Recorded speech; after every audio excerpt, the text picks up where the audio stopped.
All right, guys, looking at gold here, let's start on the 4-hour time frame, because what I want to show here is what's happened to the price structure over the last few weeks. Obviously, this was really a liquidation cascade you can see back here.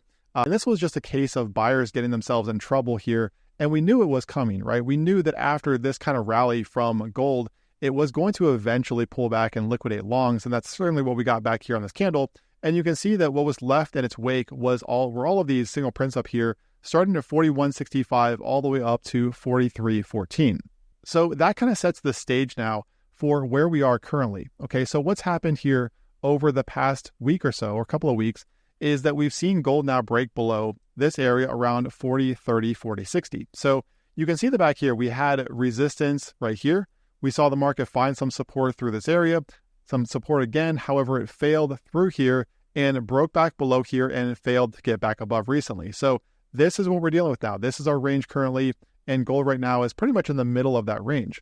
It's also below that November open here. So you can see that recently, if we go to the daily time frame, obviously the month of November just opened. So we have gold trading below this. You can see here on this candle, this is the monthly open. We saw it trade below it on that first full day. And so far, it's below that level here on Wednesday.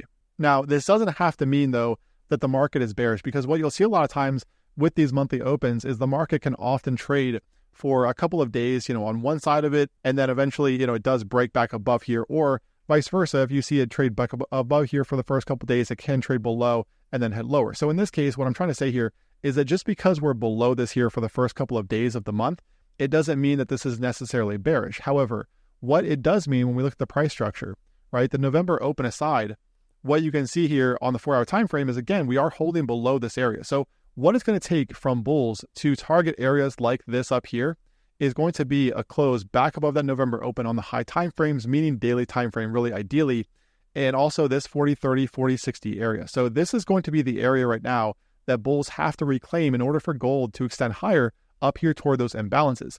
And look, I do think that we are likely to see gold head back here toward this area, right? It's likely to come back here toward this area because this was such an aggressive move lower that we have these imbalances up here. Furthermore, it's no secret that gold has been trending higher. I mean, this rally has been incredibly, incredibly aggressive.